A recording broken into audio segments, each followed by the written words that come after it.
Warning, the following presentation is for educational purposes, which contains graphic descriptions of crimes and is intended for mature audiences only. Viewer discretion is advised. The Todt family.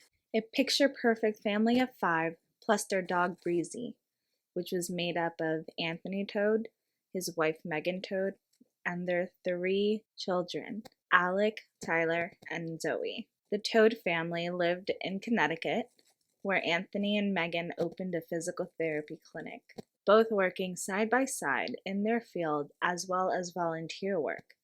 Megan taught yoga at the clinic, and Anthony even volunteered as a soccer coach. They were beloved by their community, and back at their family physical therapy clinic, business was booming, and they eventually opened a second clinic. At some point, Megan decided to stop working. She wanted to homeschool her kids. Now, having more time, the family would travel to Florida and visit Disney and all the other amusement parks. As this became a more frequent thing, they rented a condo in Celebration, Florida, at 202 Reserve Place. Celebration is a town that was originally designed by the Walt Disney Company. Anthony would travel back and forth from Connecticut to Florida, still working as a physical therapist and managing his clinics. According to Anthony, on one of the family trips to Disney, Megan got bit by a tick.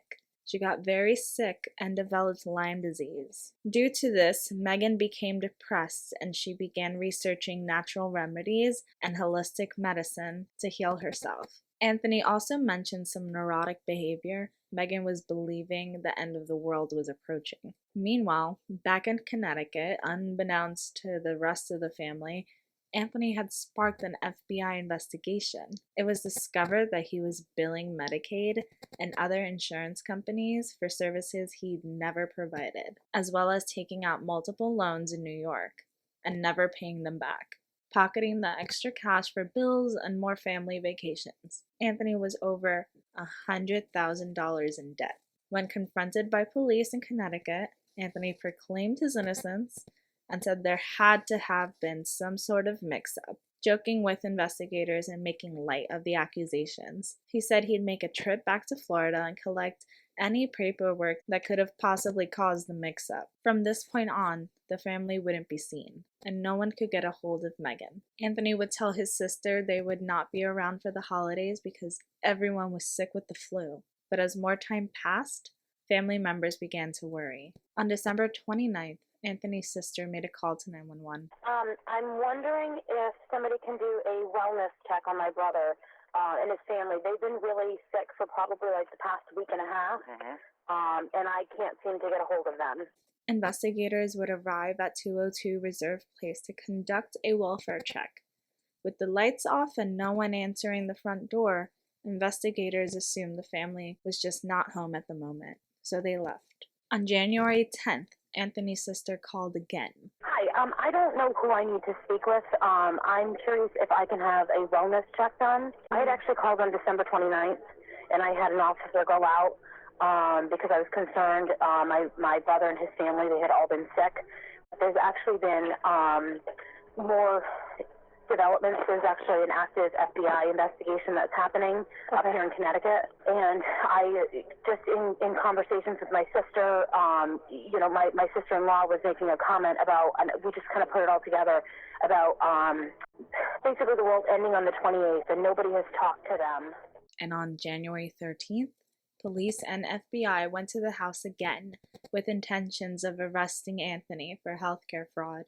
They saw an eviction notice on the front door, and once investigators entered the home, they saw that there was no power, but there was that all too familiar pungent smell. Police would discover a horrific scene in the master bedroom. For weeks, Anthony had been living in the condo with the decomposing bodies of 42-year-old Megan, 13-year-old Alec, 11-year-old Tyler, 4-year-old Zoe, and Breezy, the family dog, found on mattresses covered by blankets.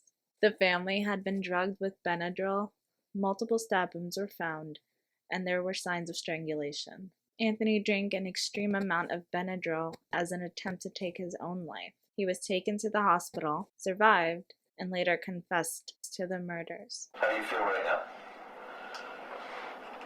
Regarding health-wise? Yeah, I feel very very sad and very upset that I'm still here. And Yeah. Is there somewhere else you'd rather be? with my family, on the other side. On the other side? Mhm. Okay. And you do know your wife and children are deceased? Yes, and that's where I want to be. That's where you want to be? Okay. Anthony altered his story multiple times, stating Megan committed suicide after killing her kids. Were you aware of any suicide note? When I came back to the house that day, she showed it to me, yes. But I had no knowledge of it before I came home that day. To changing his story again, saying he had no recollection at all. What's up, Chief? It's good to hear your voice. I've been held in isolation and I still am. Are you okay? And I don't remember anything pretty much over Christmas and the first week I got here. I don't remember coming here. I don't remember anything. The jury has unanimously determined that you murdered each of them with premeditation based on the evidence presented in this room. In April of 2022, Anthony was sentenced to life in prison without the possibility of parole.